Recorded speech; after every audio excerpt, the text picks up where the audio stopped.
चलो तो प्रधान अक्ष हम लोग पढ़ लिए थे ना कि प्रधान अक्ष इसको कहते हैं, ठीक है। अब दो चीज और बचा था डिफिनेशन में, वो दो चीज क्या था, इसको कहते हैं फोकस। क्या कहते हैं?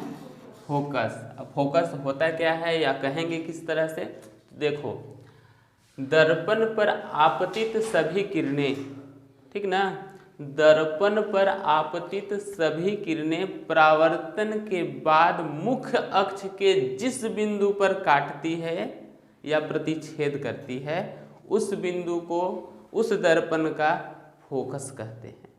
बात समझ में आएगा? हम बोले से बोल रहे हैं कि दर्पण, मान लो ये दर्पण है, दर्पण पर आपतित प्रकाश, इस तरह से प्रकाश आ रही है, इस तरह से ये सब प्रकाश आ रहे हैं। अब इसमें एक हम फोकस मुख्य अक्ष बना दिए, ये हमारा मुख्य अक्ष है। तो कह रहा है कि दर्पण पर आपतित सभी किरणें, तो आपतित किरणें यह भी है, यह भी है, यह भी है, यह भी है, सभी किरणें परावर्तन के बाद, मतलब यहाँ आया, यहाँ से आने के बाद ही परावर्तित हुआ इस तरह से, यहाँ आया, यहाँ से परावर्तित हुआ इस तरह से, यहाँ आया, यहाँ से परावर्तित हुआ इस तरह से, यहाँ आया, यहाँ से परावर्तित हुआ इस तरह से। तो परावर्तन के बाद जिस बिंदु पर यानी सभी जितना भी लाइन, ऐसा नहीं कि दुए गो जय गो ही आपतित होगा, सभी परावर्तन के बाद, ऐसे परावर्तन के बाद जिस बिंदु से होकर गुजरती है या मुख्य अक्ष के जिस बिंदु पर काटती है उस बिंदु को हम लोग क्या कहते हैं? उस दर्पण का फोकस कहते हैं। आई बात समझ में? फोकस को हम लोग एफ से सूचित करते हैं, क्या चीज से? एफ से, कैपिटल एफ। और यहाँ से फोकस से ध्रुव के बीच की दूरी को फोकस दूरी कहते हैं। फोकस से ध्रुव के बीच की दूरी को फोकस दूरी कहते हैं। अब इसे स्मॉल लेटर एफ से सूचित किया जाता है। बात समझ में आई? फोकस किसको कहते हैं? तो दर्पण पर आपतित प्रकाश की सभी किरणें परावर्तन के बाद मुख्य फोकस के जिस बिंदु पर प्रतिच्छेदित करती है या काटती है उस बिंदु को उस दर्पण का मुख्य फोकस कहते हैं। आ गई बात समझ में? मुख्य फोकस को एफ से सूचित करते हैं तथा फोकस और ध्रुव के बीच की दूरी को फोकस दूरी कहते हैं। इसे स्मॉल लेटर एफ से सूचित किया जाता है, ठीक है। अब देखना, इसको तो फोकस कहते हैं। अब दर्पण जो है से मान लो कि कभी कभी दर्पण इस तरह से लिए और थोड़ा सा दर्पण ऐसा है, कोई दर्पण ऐसा है। कहने का मतलब सर, कोई दर्पण थोड़ा मोटा होता है, कोई दर्पण थोड़ा पतला होता है ना। तो दर्पण की मोटाई या पतलाई, मतलब दर्पण की मोटाई कहो सीधा सीधा, दर्पण के मोटाई को हम लोग द्वारक कहते हैं। क्या कहते हैं? द्वारक। दर्पण के मोटाई को द्वारक कहते हैं। ये पॉइंट्स भी कभी कभी काम आएगा तुम लोग को। तो दो बात हम लोग को लिख लेना है यहाँ से, एक मुख्य फोकस किसे कहते हैं और दूसरा द्वारक किसे कहते हैं। तो मुख्य फोकस लिखना।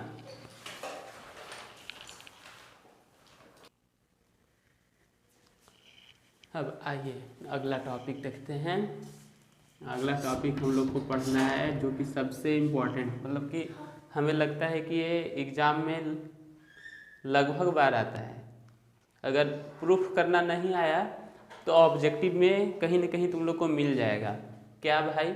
इसीलिए हम यहाँ लिख दिए हैं MVVI, मतलब तो समझ ही रहे होगे, मोस्ट इम्पॉर्टेंट है। हाँ, तो क्या है भाई कि फोकस दूरी और वक्रता त्रिज्या में संबंध। फोकस दूरी को क्या कहते हैं हम लोग? F कहते हैं, F। और वक्रता त्रिज्या को क्या कहते हैं? R कहते हैं ना। तो कभी कभी लिख देगा F और R में संबंध स्थापित कीजिए, ठीक है। कभी नाम लिख के बोलेगा फोकस दूरी और वक्रता त्रिज्या में संबंध स्थापित कीजिए, ठीक। तो दिक्कत नहीं होना चाहिए। देखना, इसका संबंध जो होता है से R बराबर होता है 2F। यही चीज हम लोग को प्रूफ करके लाना है, R बराबर 2F ना। ये 10th क्लास का ऑप्टिक्स का सबसे पहला और सबसे अच्छा क्वेश्चन है। बस ध्यान से देखना और समझना, ना समझ में आए तो दोबारा मतलब 3 बार 4 बार 5 बार 10 बार, जितना बार पूछना है उतना बार पूछ सकते हो। तो ये फोटो देख रहे हो। चलिए अब क्या बात है भाई तो हम लोग पढ़े हैं सर कि अगर कोई किरण किसी चमकदार सतह पर आती है तो पुनः उसी माध्यम में वापस लौट जाती है। पढ़े थे। इसको क्या कहते हैं हम लोग? परावर्तन कहते हैं। और इसके बीच में एक अभिलंब खींचे तो यहाँ का कोण I और यहाँ का कोण R क्या होता है? बराबर होता है। जस्ट वही बात हम लोग यहाँ भी देख रहे हैं। प्रकाश की एक किरण यहाँ आ रही है, परावर्तक सतह हमारे पास है, परावर्तक सतह से यहाँ से टकराने के बाद पुनः इसी माध्यम में वापस लौट जा रही है, जैसा कि हम लोग देख पा रहे हैं। तो आपतित किरण है और यह परावर्तित किरण ना। हम क्या किए कि एक अभिलंब खींच दिए, C से B एक अभिलंब खींच दिए। ध्यान से पहले देख लो। हाँ, AB आपतित किरण है, हम CB एक अभिलंब खींच दिए। ठीक है। अब क्या होता है भाई? आपतित किरण और अभिलंब के बीच बने कोण परावर्तित किरण और अभिलंब के बीच बने कोण के बराबर होता है। ऐसा हम लोग पढ़े हैं। कहाँ पढ़े हैं? परावर्तन के नियम पढ़े हैं या नहीं? वहाँ हम लोग पढ़े थे I बराबर R होता है। पढ़े थे ना। तो वही बात हम लोग यहाँ लिखते हैं। कैसे लिखते हैं भाई? तो इसको एंगल बचपन क्लास में आप लोग लिखने के लिए पढ़े होंगे। इस तरह से लिखा जाता है और जिस कोण को लिखते हैं उसको बीच में रखते हैं। जैसे ABC, एंगल ABC बराबर होगा एंगल I है, ABC कौन है? I है ना। तो ये बराबर है किसका? R का। तो हम लोग लिख सकते हैं कैसे? CBF बराबर है CBF की। दिक्कत है यहाँ? नहीं ना। क्यों बराबर है? क्योंकि हम लोग पढ़े हैं भाई कि I बराबर होता है क्या चीज? R होता है। तो इसको हम बोल दिए इक्वेशन 1। ठीक। अब देखो, चूंकि हम लोग 9th क्लास में पढ़े थे, क्या पढ़े थे सर? कि अगर दो समांतर रेखा ना को एक तिर्यक रेखा ऐसे काट दे, दो समांतर रेखा को एक तिर्यक रेखा काट दे तो अंतः एकांतर कोण क्या होता है? अंतः एकांतर कोण बराबर होता है। वही बात यहाँ भी अगर हम देखें तो AB जो है से प्रधान अक्ष के समांतर है या नहीं है? AB ये वाला लाइन जो है से इस लाइन के समांतर है, इस तरह से बराबर है। और ये जो हम लंब खींचे हैं वो इसका तिर्यक रेखा हो सकता है, हो सकता है। तो जब ये इसका समांतर है, ये इसका तिर्यक रेखा है, तो यहाँ का कोण और यहाँ का कोण क्या होगा? अंतः एकांतर कोण से बराबर होगा। तो हम यहाँ लिखते हैं चूंकि AB जो है से समांतर है किसका? प्रधान अक्ष CP का। ठीक है। तथा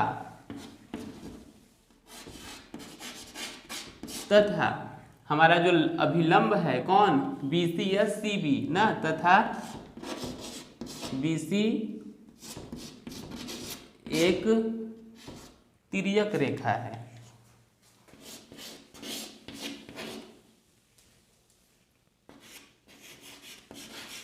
तिर्यक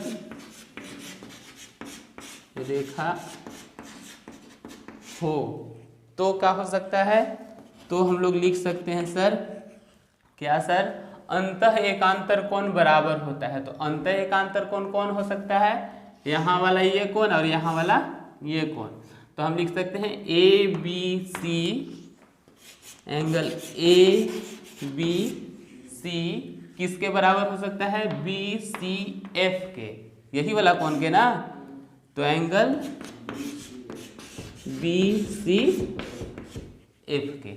इतना तक दिक्कत है नहीं। इसको हम इक्वेशन 2 लिख दिए। अब देखो ABC और यहाँ भी ABC, EABC बराबर क्या है? CBF है। अब EABC बराबर क्या है? BCF है। तो जब इधर वाला बराबर है तो इधर वाला भी क्या होगा? जैसे यहाँ I बराबर R, यहाँ I बराबर R, चलो ठीक है। अब यही I फिर यहाँ आ गया ना। अब इसके बराबर कौन है, BCF है, BCF है।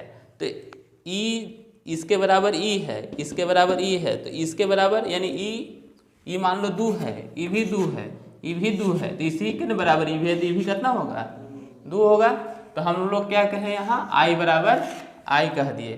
क्यों ऐसा किए हैं, यहाँ बगल में लिख सकते हो तो लोग, अंतः एकांतर कोण से, अंतः एकांतर कोण से, अंतः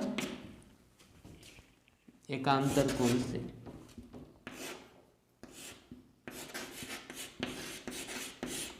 एकांतर कोण से। अब हम लोग ऐसा कहते हैं कि समीकरण 1 तथा 2 से, समीकरण 1 तथा 2 से, तो समीकरण 1 हमारे पास क्या है, समीकरण 1 है कि ABC है और 2 में भी सर ABC है। जब बायां पक्ष बराबर है तो दाहिना पक्ष भी क्या होना चाहिए, बराबर होना चाहिए। तो हम लोग यहाँ लिख सकते हैं कि एंगल CBF जो है सर वो बराबर होगा किसका, E इसके बराबर है, E इसके बराबर है, ये दोनों बराबर है तो ये दोनों भी बराबर होगा, यानी कि एंगल BCF, इसको इक्वेशन 3 कह के हम लोग छोड़ दिए। ठीक है यहाँ तक। अब देखो, किसी भी त्रिभुज की 2 भुजाएं अगर बराबर हो, किसी भी त्रिभुज की 2 भुजाएं बराबर हो तो वो त्रिभुज कैसा होता है, समद्विबाहु त्रिभुज होता है। ठीक है, तो बोलो कि ऐसा कहीं है क्या, देखो I बराबर तो R होता है, अब I यहाँ I के बराबर यानी यहाँ वाला भी I हो गया, तो ये वाला इसके बराबर, अब ये इसके बराबर, तो ये दोनों क्या है, बराबर है। जैसा कि हम लोग यहाँ तुरंत देखे हैं अभी, कौन, CBF, CBF मतलब यहाँ वाला कौन, और कौन BCF यानी BCF यहाँ वाला कौन, दोनों कैसा है, बराबर है। तो किसी भी त्रिभुज का, मान लो कि कोई एक त्रिभुज ऐसे बनाए हम लोग, किसी भी त्रिभुज का एक कोण यहाँ वाला, एक कोण यहाँ वाला, दोनों क्या हो गया, बराबर हो गया। तो जब बराबर कोण होता है तो भुजा भी क्या हो जाता है, क्योंकि वो त्रिभुज समद्विबाहु हो जाता है। समद्विबाहु मतलब 2 बाह, 2 भुजा क्या होना चाहिए, बराबर होना चाहिए। तो समद्विबाहु त्रिभुज की 2 भुजाएं भी बराबर, क्यों, क्योंकि उसके 2 संगत कोण बराबर होते हैं। तो यहाँ पर अगर हम बोलें कि चूंकि त्रिभुज कौन, BCF, त्रिभुज BCF, BCF एक समद्विबाहु, समद्विबाहु त्रिभुज,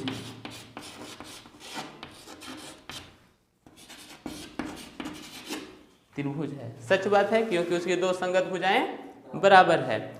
अरे 2 संगत कोण बराबर, कोण बराबर है तो संगत कोण के संगत भुजा भी क्या होगा, बराबर होगा। अब कोण, इसका कोण के भुजा कौन है, ये वाला है, अब इसका कोण का भुजा कौन है, ये वाला है, तो ये दोनों भुजा भी बराबर होना चाहिए। तो हम लोग लिखेंगे कि CF, इसलिए CF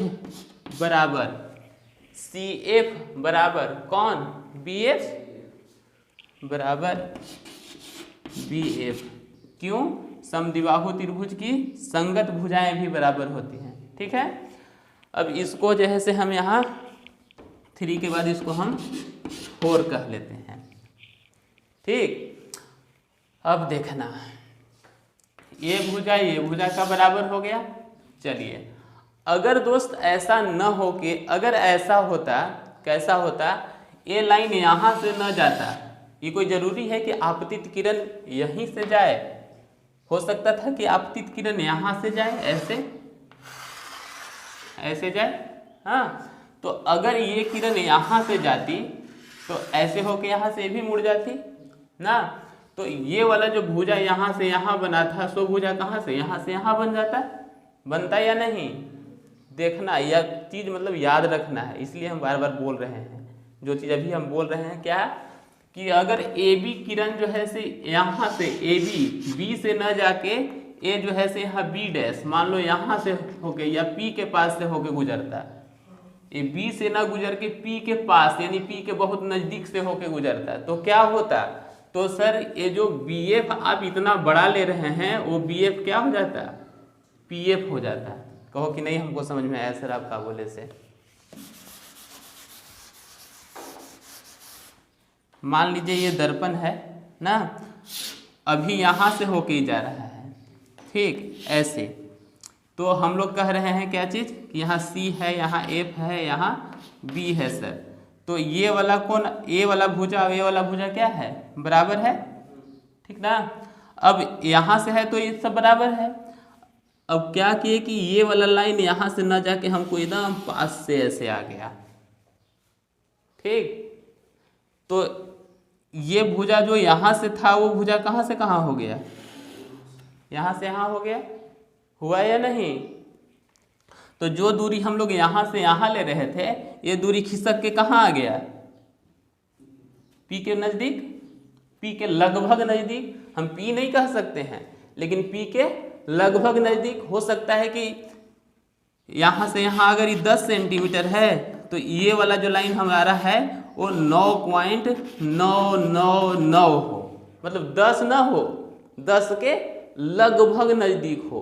अरे ये बात समझ में, तो लगभग नज़दीक मतलब लगभग, मतलब अगर डंडा काटने के लिए कहें तो एग्जैक्ट बराबर कटता है कभी नहीं ना, तो उसी तरह से है कि लगभग बराबर है, तो हम लोग इसको जब लगभग बराबर है तो उसको लगभग बराबर को बराबर मान के चलते हैं। आई बात समझ में। तो ये बात हम लोग को लिखना पड़ेगा, जो आप कर रहे हो उसको लिखेंगे। क्या लिखेंगे सर, यदि बी बिंदु पी के नज़दीक हो, अत्यंत नज़दीक हो, कितना नज़दीक हो, अत्यंत नज़दीक हो, तो लिखेंगे चूंकि यदि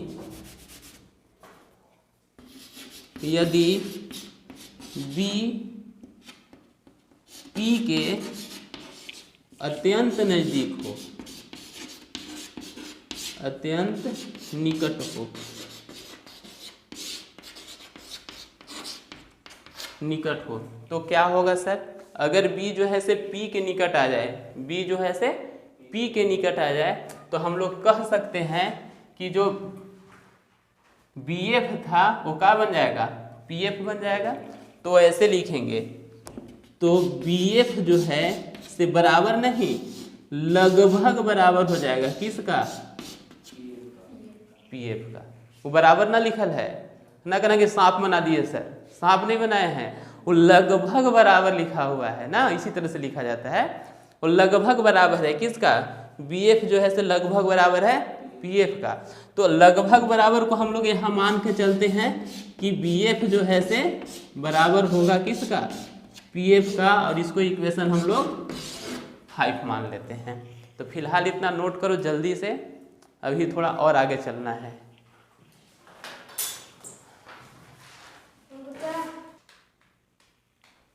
चलो, तो हम यहाँ लिख रहे हैं समीकरण, अब देखना समीकरण 4 और समीकरण 5 को देखना थोड़ा सा। समीकरण 4 तथा 5 से, समीकरण 4 और 5 क्या कहा है सर, तो थोड़ा सा एक बार देख लो। CF जो है से BF के बराबर है, CF किसके बराबर है, BF। अब BF जो है से PF के बराबर है। समझ रहे हो क्या बोल रहे हैं से, तुम जो है से उसके, तुम्हारे पास पैसा उसके पास पैसा के बराबर है, और उसका पैसा इसके पैसा के बराबर है, तो बताओ इसके पास कितना पैसा है, तो जितना तेरे पास है उतना ही इसके पास होगा। अरे ये बात समझ में, यानी ये इसके बराबर है और ये जो है मिस्टर से इसके बराबर है, तो ये और ये भी क्या होगा, होगा। तो हम लोग लिख रहे हैं यहाँ कि CF जो है सर वो बराबर हो जाएगा किसका, PF के। CF किसका बराबर हो जाएगा, PF का। इसको भी एगो इक्वेशन दे ही दो, बाद में दिक्कत काहे करेगा ये 6 ना। अब देखो, अब हम लोग काम कर लिए, CF PF के बराबर है। अब हम कह रहे हैं कि हम लोग का संबंध किससे स्थापित करना है, वक्रता त्रिज्या। वक्रता त्रिज्या होता कौन है, यहाँ से यहाँ तक यही ना वक्रता त्रिज्या है। तो हम लोग कह दिए कि वक्रता त्रिज्या कौन है, चूंकि CP, C से P, तो CP को हम लोग दो टुकड़ा में ऐसे लिख सकते हैं, कैसे सर, चूंकि CP बराबर CF प्लस PF, ऐसा लिख सकते हैं क्या, लिख सकते हैं? हाँ सर लिख तो सकते हैं। अच्छा तो एक चीज़ और थोड़ा सा देखो, CF और PF का है बराबर है ना, तो PF के जगह CF लिख दें, या PF के जगह CF लिख दो, या CF के जगह PF लिख दो, कोई दिक्कत नहीं होना चाहिए। काहे कि दोनों का है, इसके जगह पर चाहे तो इसको रख दो या इसके जगह पर इसको रख दो, दिक्कत नहीं होना चाहिए। तो हम क्या कह रहे हैं कि हम कह देते हैं कि CP बराबर CF के जगह पर हम PF रख दे रहे हैं, CF के जगह पर PF रख दे रहे हैं, तो यहाँ हो जाएगा PF, और ये भी कौन है, PF है। अब PF कै गो PF, दो गो, तो हम लोग कह सकते हैं यहाँ CP बराबर सर 2PF है, ठीक ना। अब देखो CP, C से P के दूरी को क्या चीज से नापा जाता है, C से P की दूरी को वक्रता त्रिज्या कहते हैं, R से नापा जाता है। तो CP को हम लोग लिख दिए R बराबर 2 है, तो 2 लिख दिए।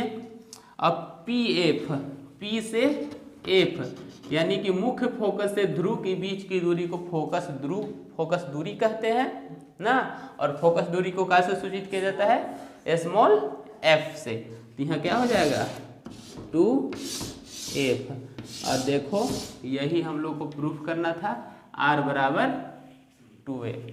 कभी कभी ऐसे भी बोल देता है दोस्त, देखना कि f बराबर r बटा 2 प्रूफ कीजिए, तो क्या दिक्कत है, इतना करने के बाद 2 यहाँ गुना में है तो इधर आ जाएगा, तो क्या हो जाएगा भागा में, तो r बटा 2 हो जाएगा। तो कभी कभी यह भी प्रूफ करने के लिए दे देता है, तो इससे रोना नहीं है, वही क्वेश्चन बोल रहा है, ठीक। तो ये हुआ आप लोग का फोकस और वक्रता त्रिज्या में संबंध, फोकस और वक्रता त्रिज्या में यही संबंध है सर।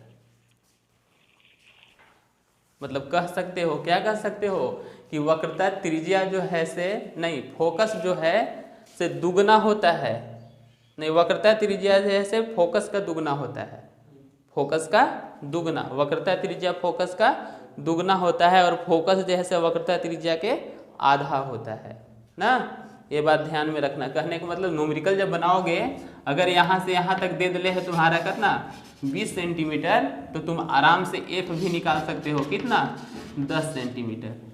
आई बात समझ में, काहे भाई, तो काहे कि इसका आधा होता है, ठीक ना, तो ये ध्यान में रखना है। चलो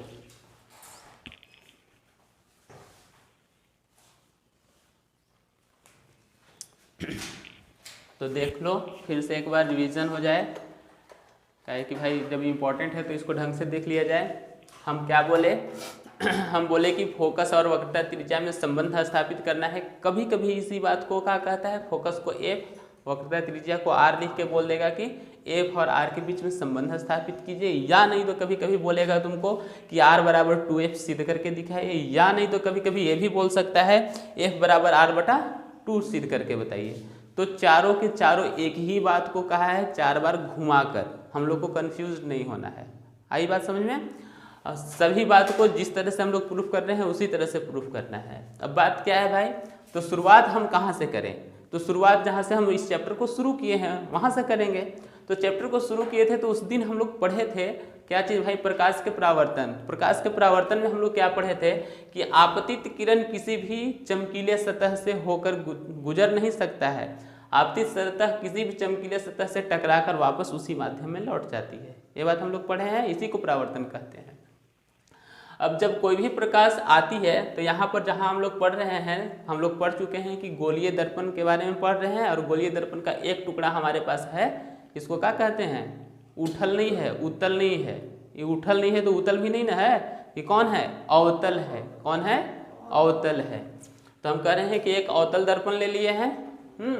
तो अवतल दर्पण पर आपतित प्रकाश की किरण, मान लेते हैं कि AB एक आपतित प्रकाश की किरण है ना, जो परावर्तन ये देखो यहाँ परावर्तित हुआ है, कौन है भाई, BF परावर्तित हो रहा है। अच्छा ठीक है, तो AB जो है से आपतित है, BF परावर्तित हो रहा है, तो हम लोग एक अभिलंब खींच दिए। कौन अभिलंब खींच दिए भाई, C से B ना। इसको हम लोग लिख सकते हो कि माना AB एक आपतित किरण है ना, जो B से परावर्तन के बाद F से होते हुए गुजरती है। BC हम लोग एक अभिलंब खींचे हैं। ठीक, ये बात को लिख सकते हो, अगर लिखते हो तो अच्छी बात है। हाँ, तो चलो, आपतित किरण और अभिलंब के बीच बने कोण, परावर्तित किरण और अभिलंब के बीच बने कोण के बराबर होता है, ऐसा हम लोग परावर्तन के नियम में पढ़े हैं या नहीं पढ़े हैं। तो उस चीज़ को हम लोग लिखेंगे, क्या चीज़ लिखेंगे भाई, तो एंगल को हम लोग मैथ्स में थोड़े दूसरे ढंग से लिखते हैं। कैसे लिखते हैं, एंगल ABC, एंगल ABC मतलब जिस कोण को दिखाना रहता है उसको बीच में लिखा जाता है, ये ध्यान में रखना ना। बाद बाकी किधर वाला को किधर लिखोगे उससे कोई फर्क नहीं पड़ता है, लेकिन इसको ऐसे भी हम लोग लिख सकते थे CBA, लेकिन B को B के बीच में ही रखना है ना, उससे कोई दिक्कत नहीं है। तो हम लोग लिखे ABC बराबर होगा किसका, CBF के, CBF के क्यों बराबर होगा, परावर्तन के नियम से।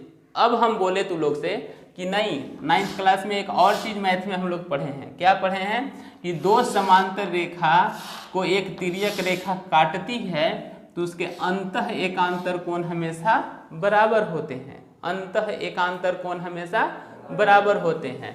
तो हम लोग यहाँ बोले कि चूंकि AB जो है से CP के समांतर है, AB जो है से CP के समांतर है, और इसकी ये अभिलंब जो खींचे हैं ये इसको मान लिए कि ये तिर्यक रेखा है। ठीक, तो यहाँ से यहाँ जो कोण बनेगा अंतः एकांतर कोण, अंतः एकांतर कोण क्या होगा, बराबर होगा। तो यहाँ वाला I और यहाँ वाला I क्या हो गया, बराबर हो गया। ये बराबर है, अब इसके बराबर ये भी है, तो I और R दोनों क्या है, बराबर है।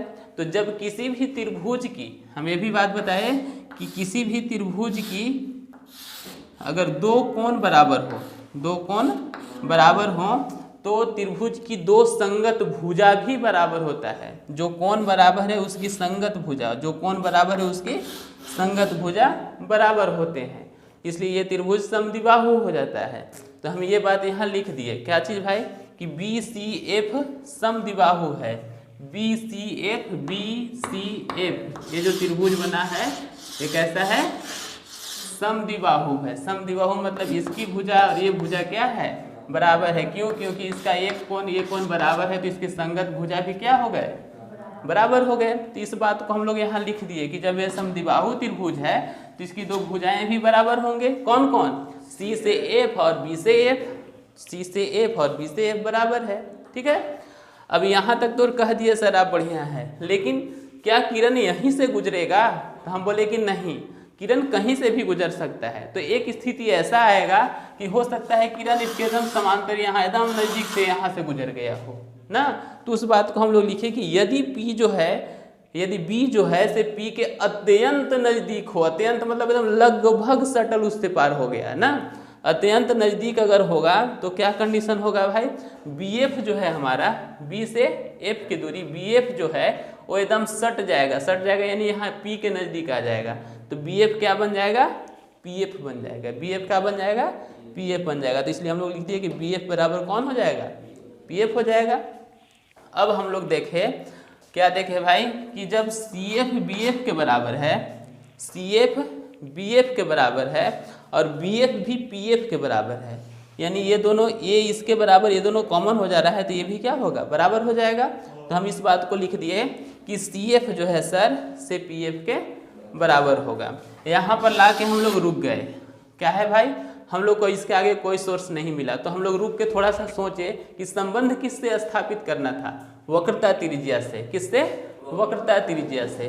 वक्रता त्रिज्या होता कौन है भाई, तो दर्पण के केंद्र और ध्रुव के बीच की दूरी को वक्रता त्रिज्या कहते हैं। तो केंद्र और ध्रुव के बीच कौन है, सी और पी है। तो CP ले लिए। अब CP भाई दो टुकड़ा हमको दिख रहा है, तो उन दो टुकड़ा को लिख दिए, कौन कौन, CF और PF, CF और PF, दो टुकड़े को लिख दिए। अब हम लोग इसको जब लिखे तो ध्यान थोड़ा सा भटका हम लोग को कि अरे यार अब क्या होगा। तो अब हम लोग देखें कि अरे PF हाँ मिल रहा है। अब PF के बराबर कौन है, CF, अरे ये भी तो यहाँ मिल ही रहा है। हाँ, तो CF के जगह हम PF काहे नहीं रख देते हैं। तो वही किए कि CF के जगह फिर से हम लोग PF रख दिए। अब संजोग इतना अच्छा था कि PF और PF दो को PF हो गया, तो यहाँ लिख दिए 2 PF, यानी कि CF बराबर 2 PF। अब CF को यानी CP को हम लोग कहते हैं वक्रता त्रिज्या, और वक्रता त्रिज्या को R से सूचित करते हैं, R लिख दिए। अच्छा, PF, P से F जस्ट अभी तुरंत कुछ देर पहले पढ़े हैं कि मुख्य फोकस से ध्रुव की बीच की दूरी को फोकस दूरी कहते हैं, इसे स्मॉल लेटर F से सूचित किया जाता है। तो PF को हम लोग F से लिख दिए, यानी R बराबर हमारा आ गया 2F।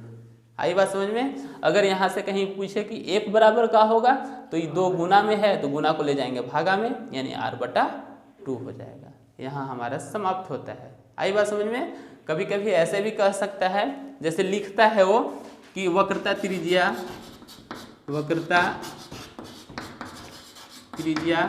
बराबर 2 गुना फोकस दूरी, ऐसे लिख दिया।